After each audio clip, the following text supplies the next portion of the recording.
Yeah, Tennafitzgerald back in. Commons out for the weekend out in San Francisco, both today and on Monday. So Tennafitzgerald today, and on Monday we have Sam Bird with me today. Hey, Sam, how you doing? Hey, doing all right. How about yourself? Good. And here Max will be back Monday. No more wire. Really? Sounds like he had a success this morning. So, oh, that's terrific. He'll be back on Monday morning. That's the voice of Nordo. You just heard him the last 3 hours filling in for Paul Allen. I asked him, I go, you got USA versus Australia, 2 o'clock today. Big appearance for Nordo in Hastings at Dugarel's. Dugarel's. Which, I'm sure everyone's flocking to go there right now in the Twin Cities area. You got 2 hours to get there to watch USA Australia. But can you get a little World Cup preview from Nordo? Because I don't know what I'm doing when it comes to soccer. I've seen one soccer game in the last 4 years, and that was the win over Paraguay. Well, first of all, thanks for having me, and thanks for adjusting your schedule as I got to hop on the road and head down south to Hastings. What time will that be? It's 2 p.m. at Dugarel's in Hastings, a little watch party for Team USA as they face the Aussies. And what better way to kick off the Tennafitzgerald with more soccer conversation and the United States and their journey in the World Cup. Well, before we move on to previewing Australia, let's go back. I'm sure you've talked about it 9 to noon plenty, but the win over Paraguay, obviously U.S. men's soccer has not been, the greatest in the world. Has struggled, always trying to get to the level where we're competitive in the World Cup. Many saying that was like one of the greatest performances in U.S. men's soccer history. Would you agree with that? It's right up there. It is. I would say I'm going to go back in time for those just casual fans or maybe the hardcores to the World Cup opener in 2002. So that was in Korea, and the United States were in a group with the hosts, Korea, as well as Portugal and then Poland. And they open up against my mother country. Oh, really? Oh, yeah. Oh, well, Poland put it on the U.S. that particular year during the group stage. I think it was a 3-0 win for the Polish. But in that first game of the tournament, they were facing Portugal. Portugal at the time, I know they have Ronaldo, so that's kind of a different thing. And the team around him, by the way, is unbelievable. It's a star-loaded roster they have with an aging star that should not be on the field. That's them now. They had Pauletta, they had Rui Costa, Figo. These are names 24 years ago. They were 4th ranked in the world, 3rd ranked. They were one of the favorites to win the World Cup in 2002. United States was fresh off the 98 World Cup in France, where it was an abject failure, a total disaster. The domestic league, Major League Soccer, is they're fledgling. They're in money troubles. They might fold. That was a conversation around World Cup 2002. And the United States rolls in there 36 minutes into the match against this world power. They're one of the worst-ranked teams in the Cup. And the United States are up 3-0. And Portugal would make a run. They'd come back. They made it 3-2. But that moment there that sparked eventually their quarterfinal run, I think that was maybe the most important or the biggest launching board game that you've seen from the U.S. in the World Cup. Now, we're hosting this thing. Matters a lot. I was talking to you off air. I mean, just people are going to pay attention because it's a thing that's here. They want to see drunk fans in bars in Boston, the Scots. They see the Croatian dudes walking around with cowboy hats in Dallas. The cultural cornucopia that's taking place. All of that's kind of fun over the next month, but we're hosting the freaking tournament. Don't lay a freaking egg night one. And they went out and dominated. This is a team that has had trouble historically being able to find that answer in terms of scoring goals. Scoring goals, believe it or not, the simplicity of this game, put the ball in the net. America, what a concept, have traditionally had super high-end goalkeeping, steady defense, really good midfielders in terms of just we've been able to possess, we've been able to make runs, we've been able to do every single thing but the final thing, the most important thing. And to see this kid in his World Cup debut, Flo Balogun, come out there with 2 goals, that was huge. That's a lid lifter there in L.A., and then at the end of the game, you have the son of a guy who played in World Cup 2002, Claudio Reyna's son, Gio, to put the final cherry on top there at the end, making it 4-1. And all of maybe the off-field stuff surrounding 4 years ago with him being limited in his opportunities, that was a massive win. So I put those two. I put that Portugal game 24 years ago in the mix, that conversation, and I put that win last Friday as being 2 of the greatest games for the U.S. in World Cup history. Obviously, I'm a casual, so I would like to get inside the head of what a U.S. men's soccer fan thinks. Okay. And you know me, if you listen to the Tennafitzgerald, I just bring everything back to hockey because that's all I know. Perfect. As a Minnesota Wild fan, I think historically, get to the playoffs, we're one and done, right? And then there's this fear in Wilds fans' minds that we're always just going to be a one and done in the playoffs. And I felt like this year's team, even before they beat Dallas, I'm like, this team feels different than what we've seen in the past. Yep. Regardless of how hard the competition.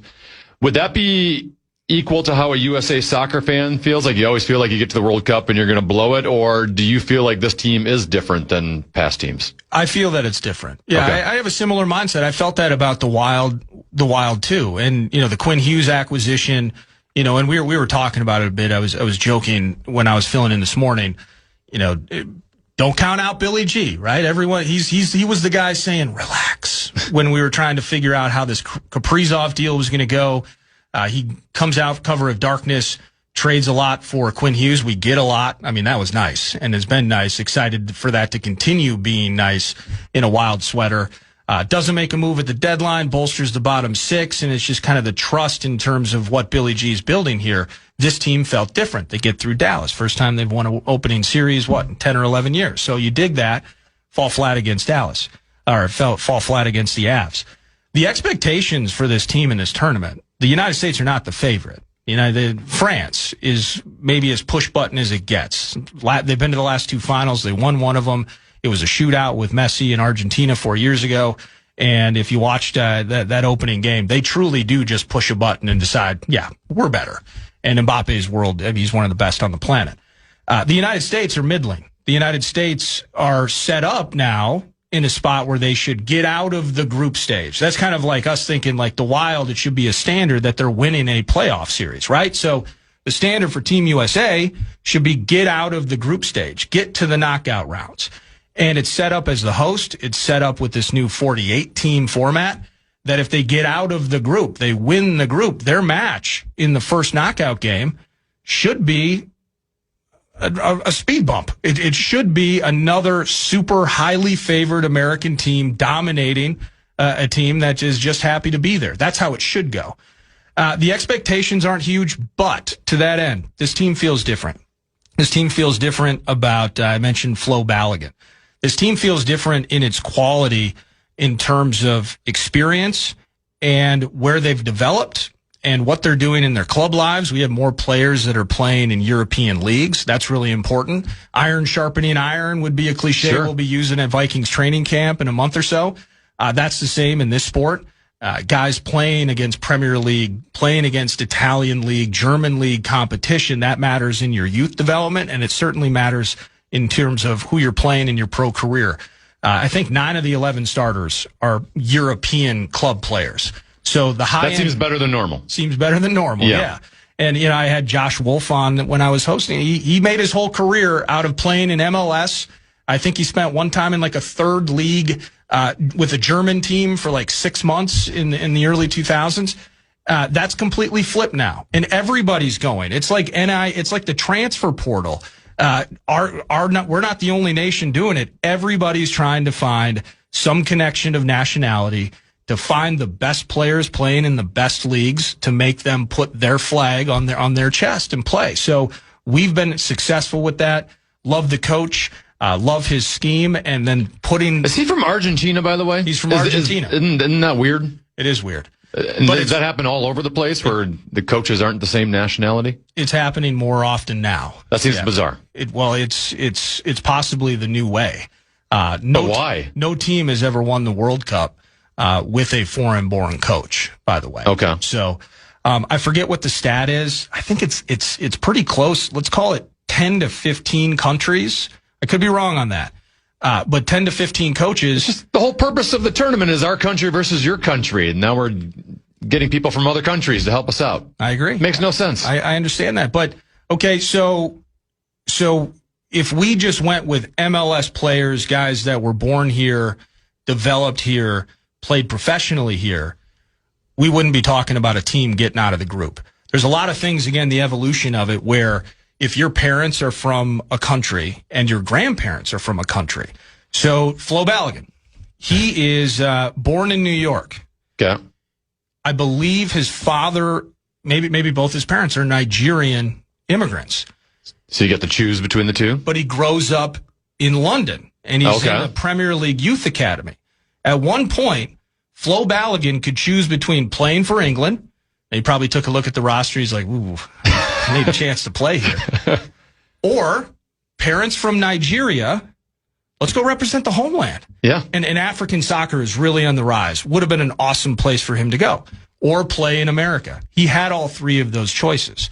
That becomes kind of... Did we offer him some nil money or what? What happened? There may have been some nil money and an opportunity, to play, get minutes, and to potentially star on a platform. And then maybe some of the marketing and some of those things that go along with it. So that's just on the player end. The coach end, too, is, I would say the U.S. Soccer Federation has been, we used to joke about like the country club at Target Center, stuff like that. Like U.S. soccer's a lot like that. And it was who you know, and it was all buddies, and it hasn't been successful. It's been a failure. They tried with Jurgen Klinsmann, a German national, to coach the team. There were some good things there, clashed with the wrong people, the worst people in the federation you could clash with, and it didn't last long. But Pochettino has been an uber successful coach at high club levels throughout Europe. And so similarly to iron sharpening iron, I don't want the coach, I don't even know who it is, in Dallas for MLS. No, I want the very best coach. Okay. And that's what they're doing, and you're seeing it in more places. I think Brazil has a foreign-born coach. That's just bizarre. Like some of these, it feels weird. It feels weird, but that's how it's gone. And we're I think we're finally catching up and trying to ride that wave. All right, can you stay for another short segment here? Yeah, no problem. Okay, I want to actually talk about Australia and the match we have today. USA versus Australia at 2 o'clock. You can join Nordo to watch the game at Dugarel's in Hastings at 2 o'clock today, so make your way on down there. We'll talk one more segment of soccer with Nordo next.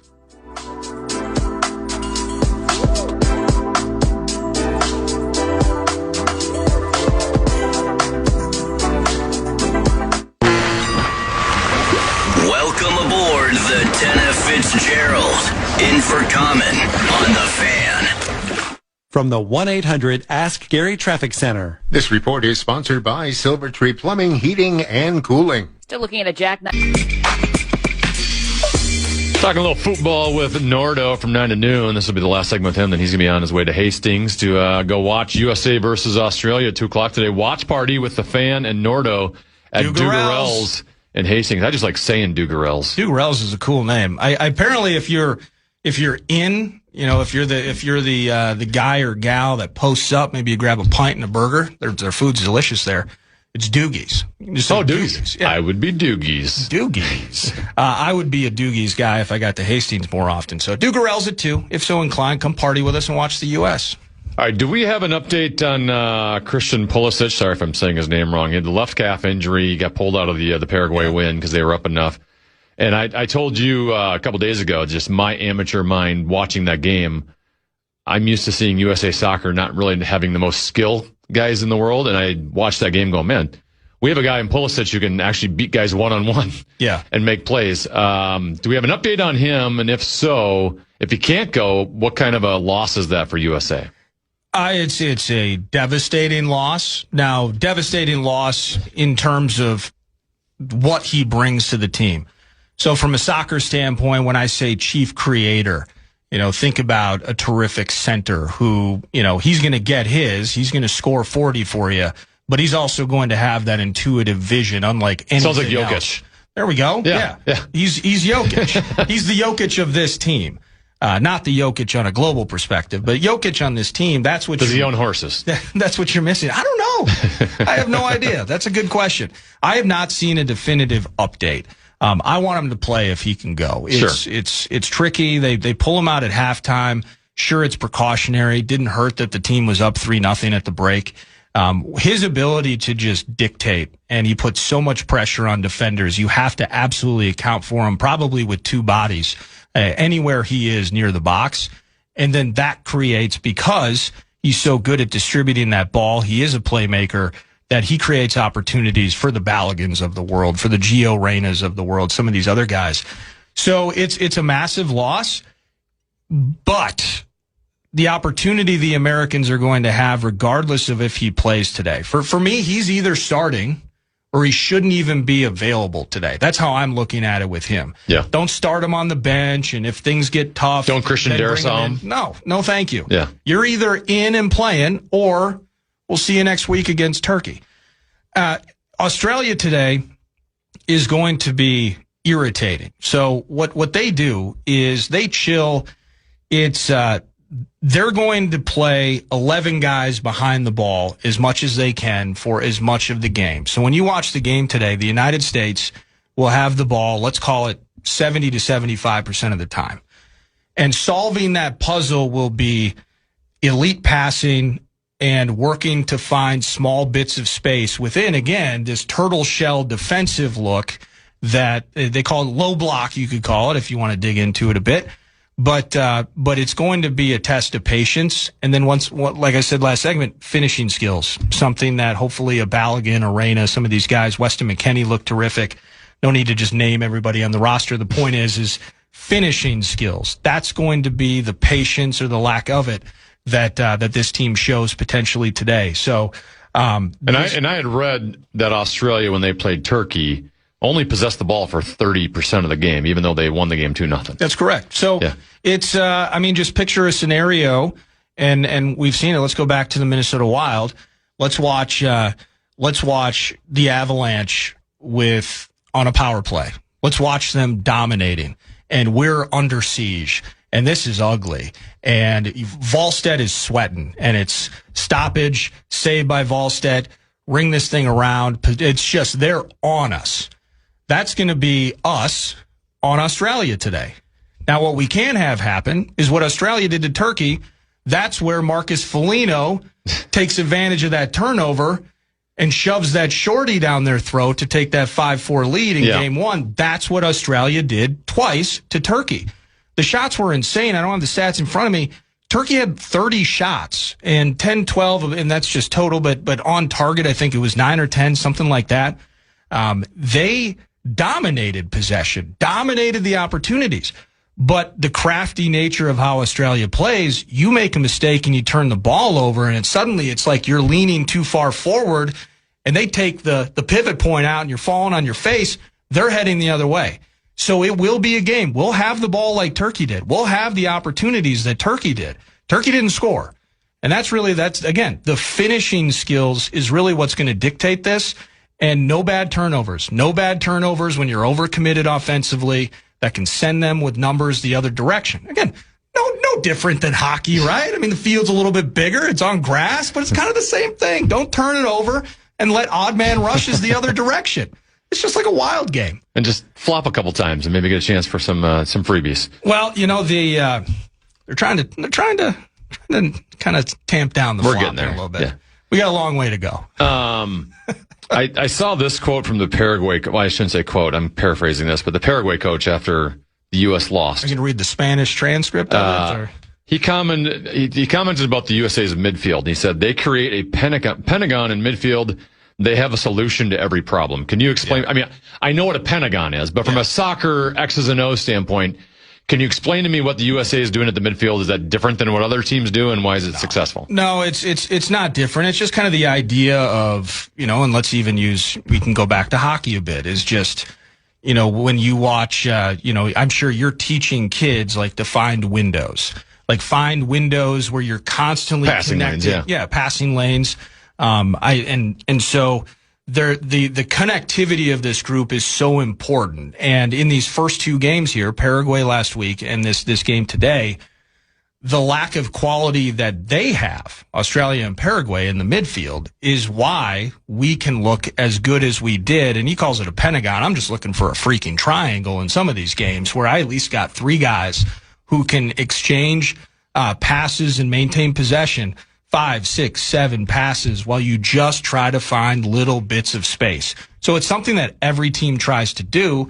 It's just you're not getting the quality out of a Paraguay and probably not out of an Australia today that really gives us the freedom to do that. So it was heavy, easy possession for us for the most part against Paraguay. It's going to be heavy, easy possession for us today against Australia, staying connected in the midfield. We need Flo Balogun to shove another couple home today. And that, again, will tell the entire story. We're going to have the ball. No worries about that.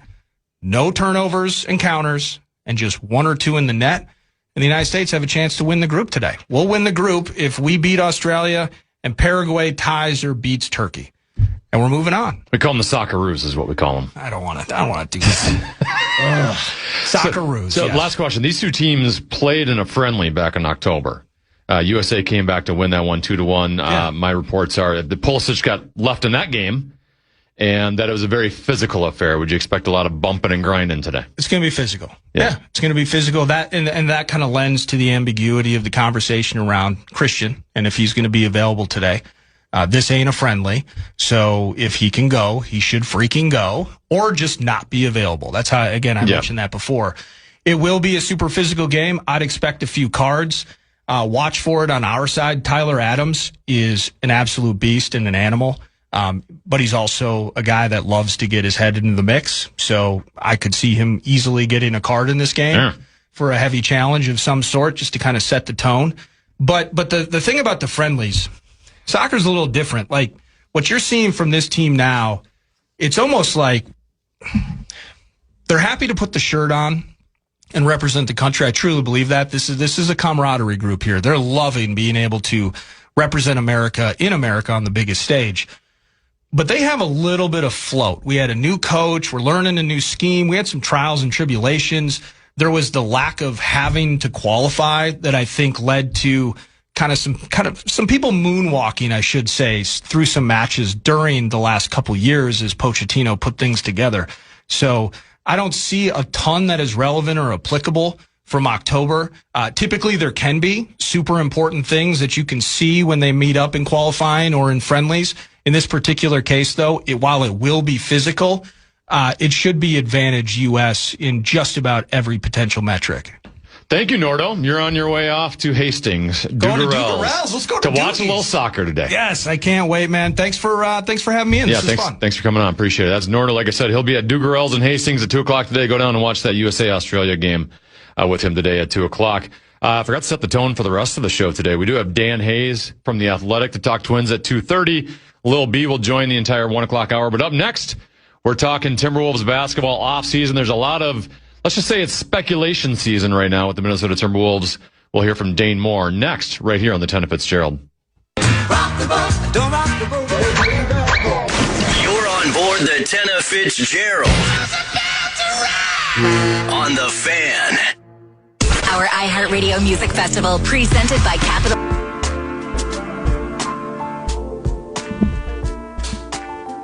Welcome back, Tennafitzgerald. It's speculation season for the Minnesota Timberwolves, so we're pleased to be joined by one of Tennafitzgerald's favorites when it comes to talking Minnesota Timberwolves. That would be Dane Moore from the Dane Moore podcast. Dane, how's your offseason going? Tenna, it's good. A little sick right now, but ready for the Wolves draft on Tuesday, and we got off-season stuff coming up. The NBA keeps the schedule moving, like 11 of the 12 months a year. Yeah, all the sports do that now. They've figured out how to work the calendar to their advantage. Before we talk about all the potential names that are out there for the Wolves, I want to get your opinion on all of them. I do want to go back to the Spurs series. When you kind of look back and try to analyze what went wrong, I feel like people think that the Wolves are really far apart now based off of how that series went, but I still go, well, your best player was playing hurt the entire series and didn't have the explosiveness. I mean, did you leave that series going, man, they need to make a bunch of changes, or was the difference in the two teams mostly made up because of Ant's injuries? I mean, for me, it goes before the series. I think what you look at it, what was really exposed against San Antonio is the Wolves front court. Julius Randle and Rudy Gobert struggled massively to have an impact against the Spurs and Victor Wembanyama. And there's a pretty clear reason for what that is. Neither Julius or Rudy are shooters. So Victor can lurk off of one of them on the perimeter, or kind of, when Rudy's standing by the basket waiting for his alley-oops, like Victor doesn't care about that. He's just going to prevent that pass from happening there. So I thought Wembanyama really blew up what the 2/5 of the Wolves starting lineup right there. And we saw that in their production and in their minutes. But it's the reason that it didn't work has been obvious for a long time. Victor just put the exclamation point on this. It's 2026, and when you have a front court where both your power forward and center are not shooting threats, you have very much, hurt the geometry of your offense. And both Rudy and Julius are such good players, that in a regular season context, they can move through that, be close to a 50-win team. If they're playing the right opponent, they can win. But there's just some pretty fundamental roster construction, I would say, flaws that this team has had going back a while now that I think were accentuated by the Spurs series, but frankly, were already on my mind prior to that. So do you feel this offseason then that they do need to move either Julius or Rudy or both of them, or can maybe adding other stuff at, like point guard position can help manage some of that? Yeah, I think there's a lot of different things to do. My assumption, going back to when they drafted 19-year-old Johan Berenjay as a center last year in the draft, my assumption has been, since he started getting any traction, was that one of Julius Randle, Rudy Gobert, and Naz Reid will not be on the team next season. And I would still very much assume that, because if you want to play Berenjay, there are not minutes for him if all three of those bigs are on the team. So I think it's about what can you trade the bigs for? What would Rudy Gobert is not on a very expensive contract. That's a definitely positive value contract, but do you want to let go of Rudy and his defense and everything he's brought this team? Probably not. Julius, we don't know what the value of his contract would be out there. I don't think you're getting a first-round pick for trading Julius. So it's a little bit about, what can you trade any of these guys about? And, that's what the Wolves front office is working on right now, is trying to figure out what the market is here, which is kind of being, held up by this looming Giannis Antetokounmpo trade. Yeah, so I was going to go through basically all the potential options of additions that the Wolves could make. Let's begin with Giannis. The Wolves were rumored to be interested in him before the trade deadline this past season. There's been interest, at least reportedly this summer, though it does appear as if it's kind of fading for the Timberwolves at this moment. Where are we at here in terms of where the Greek Freak could go? And do the Wolves have any possibility of getting him? And if so, what would he do to that roster, given how much they'd have to give up for him? Well, that goes back to the Wolves trading for Giannis goes back to what can you trade Julius Randle or Rudy Gobert for? Mm-hmm. Whether it's for clearing, salary cap room or to be able to make Giannis fit. But also, the Wolves don't, because they traded so many first-round picks for Rudy Gobert, because they traded first-round picks for Rod Dillingham, they don't have these assets that a team like Milwaukee, who's going to want to rebuild, needs, to make this trade. So if you're the Wolves, you need to be able to liquidate some of your current roster players into draft picks. And you could definitely do that with Jaden McDaniels and Naz Reid, right? And I think you could do that with Rudy Gobert too. But at what point does the pile of assets get big enough to get Giannis? Because I'm sure if you did all of that, you could get enough first-round picks.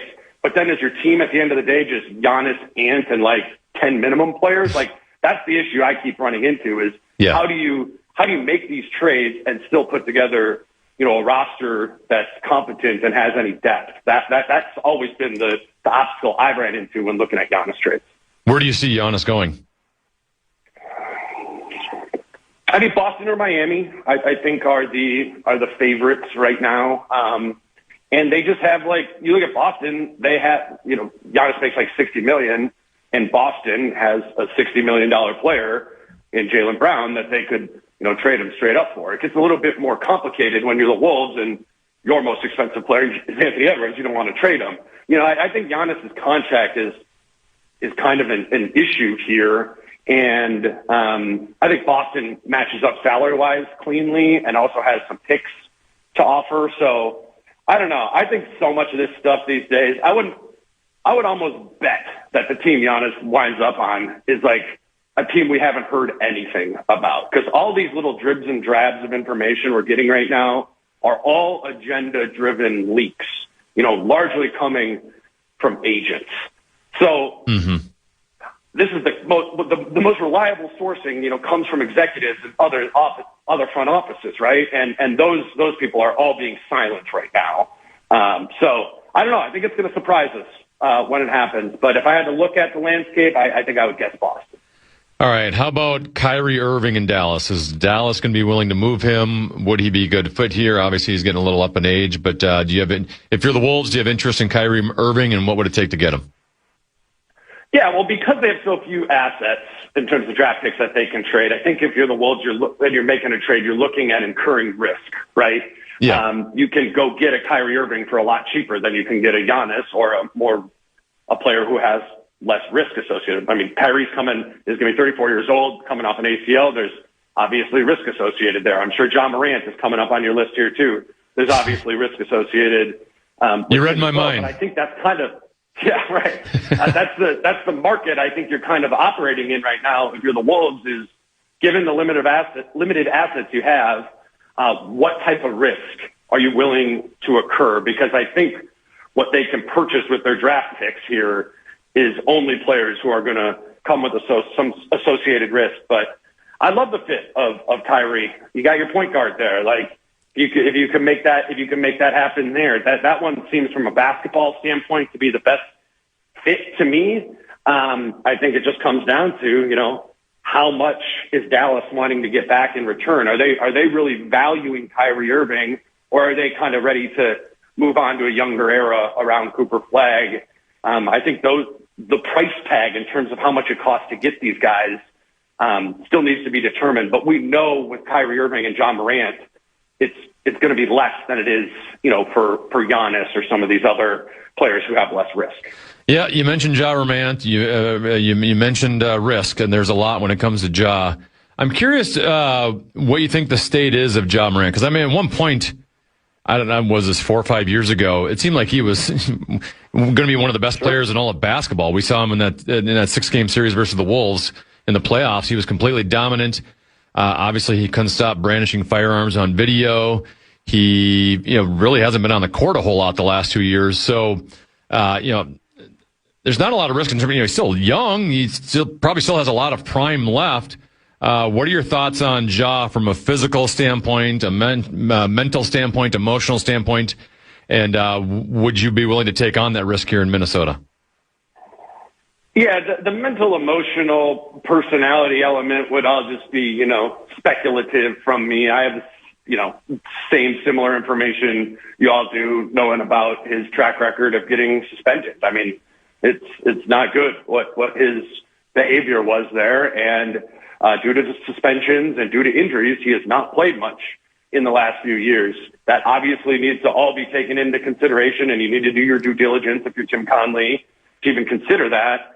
But I am intrigued by the idea that he's the same age as like Jaden and Nas, right? Like you at least get out of some of that age-related risk that you would be incurring by trading for a player in their 30s. I think Josh's still 26, maybe turning 27 years old. That's attractive to me. He's not on some like gigantic contract that goes out numerous years into the future. So if it doesn't work, maybe it's not totally the end of the world because it's a shorter, somewhat cheaper contract. But I think I would just say to Wolves fans, there's going to be any of these trades are going to come with an element of like discomfort associated with them, risk, whatever you want to call it, kind of like the Cat trade did, right? Like you kind of got the rationale behind why the Wolves traded Cat when they did 2 years ago, but it was uncomfortable because it was Cat and they just gone to the Western Conference Finals. Like trading's tough. You're not going to just blow somebody away. And the Wolves aren't going to be able to do anything without giving probably substantial players up as well. So it's just about finding, the right amount of discomfort, I think is the biggest thing. And that's why these front offices get paid the big bucks. They need to do their due diligence to know properly what that risk is for Kyrie Irving or John Morant, Zion Williamson, whoever else. Do you think the Wolves have a little remorse about letting Cat go at this point, or was it just the second apron kind of forced you into it? Yeah, I mean, just so much of it was a product of the financials. And I mean, the Wolves kind of got screwed by this second apron thing coming in. You know, Cat signs his gigantic contract years before the new collective bargaining agreement came in, and there was all these new tax rules and prohibitive spending things. So the Wolves, you know, they signed him to a contract that they were comfortable with him being on at the time, and the landscape changed. And the landscape all but forced their hand, to make a cost-cutting move. Now, they chose to make Cat be the cost-cutting move. They could have done other things, but we're going to see this around the league, man. Like we did last year. Boston got rid of Drew Holiday, Kristaps Porzingis, all this stuff. Like once your spending gets to a certain level, teams have to scale back tens of millions of dollars in salary. And yeah, it's aging poorly, right? Cat just won a championship. Shout out to him, man. Very, very impressive what the Knicks did. Julius Randle's not very popular around here right now. Dante DiVincenzo has a torn Achilles. It hasn't aged well, but was anybody out there at the time that trade happened, like not getting why they did it? Like the why behind it was still logical because the money existed. But yeah, it's unfortunate for the Wolves that Cat has had so much success. But in theory, it always was supposed to be a mutually beneficial trade. We're talking with Dane Moore, who chats on the Dane Moore podcast. If you want to listen to the best Timberwolves stuff out there, you can listen to the Dane Moore podcast and follow him on X. One more name I saw earlier today, Sam Amick reported that the Wolves are showing some interest in Derek White. What can you tell me about Derek White? And I love this type of move. You know, a real high-level role player. Derek White is kind of like the guard version of Rudy Gobert, you know, where you're like, this isn't your team's superstar. There's associated flaws, but he knows his role and he's going to deliver in that role. And I've long thought Derek White would be an excellent fit on this team. I would assume what it would cost to get him would be quite expensive as well. I don't know how the Wolves all put that together, but in general, that's sort of what I'm looking at, is bringing in another guard like a Derek White, like a guy who can handle the ball a bit to put next to Ant. I like the idea of that's not even a move on the margins, but I don't think it needs to be a superstar that you go get. I think you need to have a player who comes in and delivers in a role that you need. And just seems like there is a clear Derek White-shaped role available on this team. I just don't know how the Wolves go out and get that player without trading, you know, a Jaden McDaniels or a Naz Reid or something like that. Do you expect the Wolves to be able to re-sign Ayo Dosunmu this summer? Yeah, I think they have the capability to do that. I think a Giannis trade or maybe a big player trade maybe makes that tough from a salary standpoint. But they brought him in with the anticipation of giving him a new contract this summer. There's not a lot of teams out there who have a bunch of cap space who can blow him away with an offer. I think the Wolves are in a prime negotiating position to pay him, $16, $17 million a year and should be fine there. But if he doesn't come back, it's probably because the Wolves have made some other subsequent move for a Kyrie, any of these guys that we were just talking about, and then they've decided to, maybe sign and trade Ayo Dosunmu or let him walk elsewhere. But I'm planning on him being back, and I think he's part of this. It's Ant, Ayo, and they need one more guard because Dante DiVincenzo is not available. I think that's the big thing I'm looking at. But I think Ayo's absolutely part of the backcourt, even if the Wolves additionally need to add an additional point guard. Do we have a timeline on DiVincenzo? Or are we just expecting him to miss the entire season next year? I mean, it's an Achilles. You look at Jason Tatum. He tore his Achilles in, I believe it was the second round of the playoffs, the previous postseason, and he came back at the end of the regular season for Boston. Dante, I know, is kind of did the same thing as trying to expedite it. I think has been in contact with Jason Tatum. I believe he had the surgery from the same doctor that did Tatum's. I'm not positive on that. I think they're going to try to be, aggressive about it, but it's an Achilles tear, man. I mean, these are the longest term injuries that you can have. maybe the playoffs. I don't know. That would be the optimistic side of things. What's unfortunate with Dante is he only has 1 year left on his contract. So, what do you do about that? I think they would have given him a contract extension this summer had he not tore the Achilles. So he could end up being in a trade just as salary filler too, That'd be unfortunate, but that's kind of happens when you talk about like the business of basketball.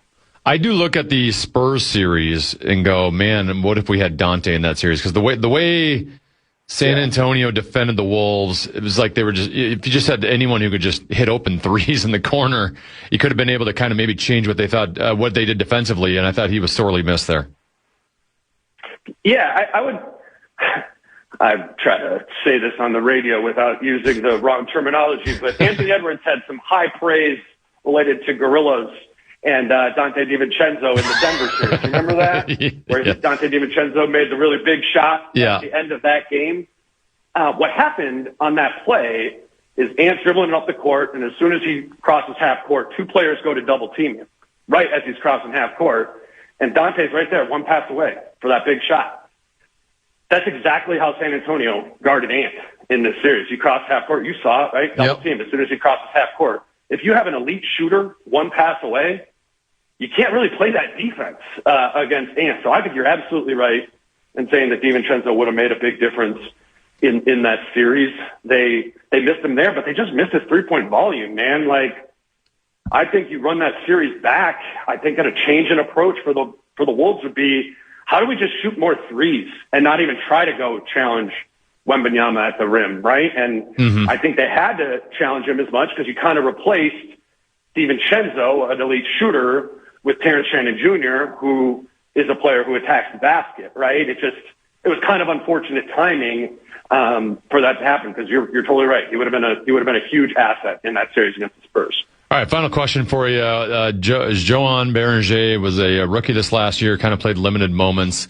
You mentioned maybe his progression might be able to put you in a spot where you can maybe move away some of your other more expensive big men.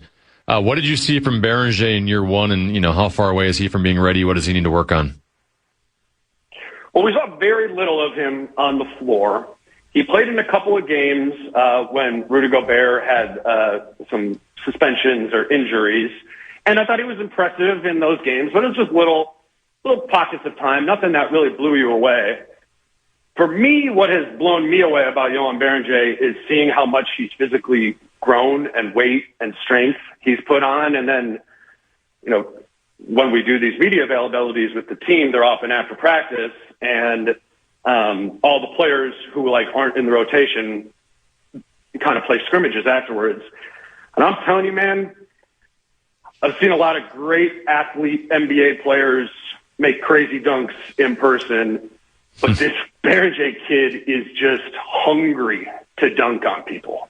Like, he is a high-level athlete that uses it with, a force. And I'm just telling you right now, that kid next season will have some sort of crazy dunk that will go viral and it'll be all over somebody, because that's just how he is. He is a little wild with his body, but he is athletic and young and hungry. I'm very interested to see him, starting in Summer League here next month. Thanks, Dane. Appreciate your time as always. We'll talk to you soon. No problem, man. Thank you. All right, Dane Moore. You can listen to him on the Dane Moore podcast. Does great work as always. We will be joined by Dan Hayes from The Athletic talking Twins at 2:30 today. But up next, in studio for an hour, no program password today because we had the program password invitational semifinal yesterday. But Lil B joins in studio for the entire 1 o'clock hour next.